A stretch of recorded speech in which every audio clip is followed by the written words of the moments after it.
How you doing, YouTube? Matt Massa Beer Reviews back. Stovepipe jammers, baby.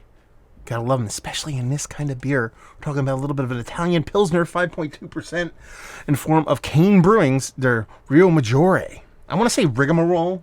I know that's not it, but I really want to say it. Riomaggiore, Italian Pilsner, 5.8%. This was canned on 7:30. Today is 8/2. And like I said, 19, was it 19.5 or 19.2 are these cans? Bum, ba-dum, bum, bum, bum, bum. I don't know. 19.2.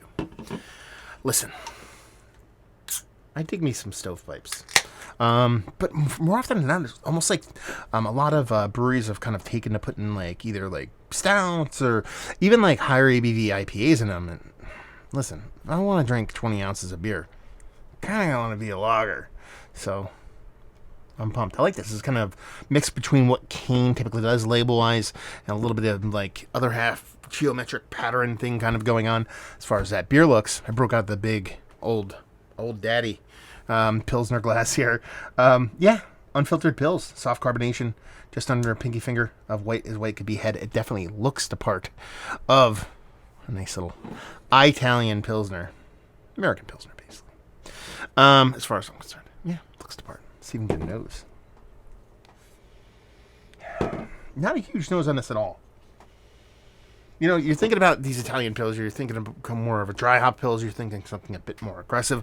It comes off clean, it comes off crisp, a little bit of Pilsner malt in there, soft little bittering, done and done. I expect that to be a little bit bigger as far as the nose, but it smells super crisp and clean, super chugger status. Let's dive in. Cheers. Yeah, this is tiny beer, man. I expected it to be much more bittering than this. It's not bad. Any stretch of imagination. Super crisp.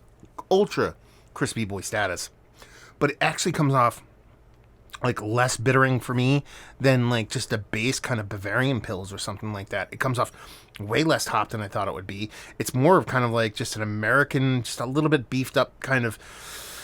It's like an American lager, American Pilsner with a little bit of kind of just a dollop more hop presence. But it's super crushable. I mean, I'm going to actually say it.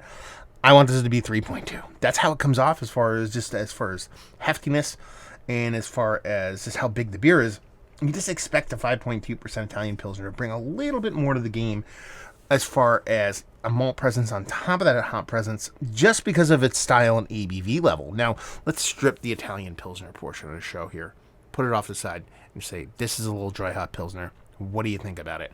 I think it's quite nice. You give this to me at sub 4%, I'm going gaga. But at 5.2, that's where kind of hem and haw on this a little bit and just go, no, I think it could be a little bit more because of that ABV level. Now, all of that aside, it's an epically well-made, epically clean, epically crispy boy status level kind of beer. I'm going to drink the shit out of this. Listen, I got a 4-pack. These are going to get chugged very, very easily. I like it. I drink them.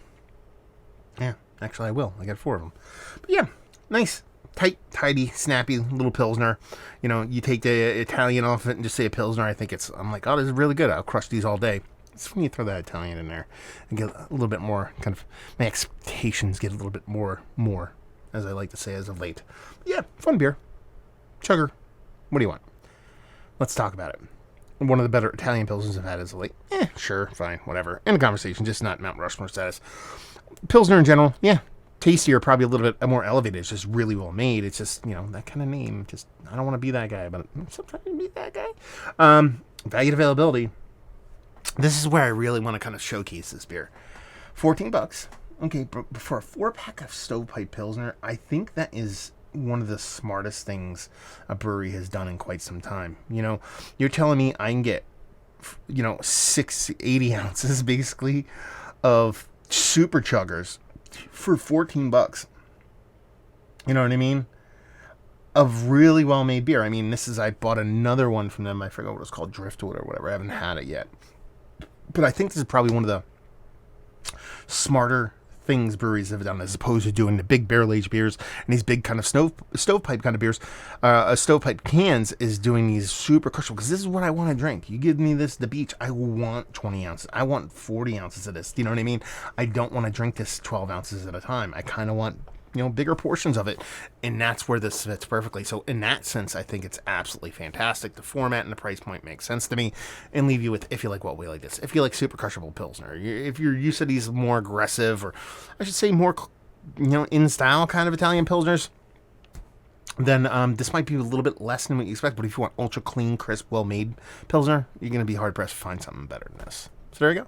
Review in the books. Hopefully you guys enjoyed it. Down there, if you want to talk about it, Massive Beers. If you want to check me out doing the social media stuff. Beer Massif, if you want to check me out doing the whole podcasting stuff. Yeah, let me know if you had this. Hopefully you guys enjoyed the review. Hopefully you're enjoying a little Kane right now. Hope to see you next time. Cheers.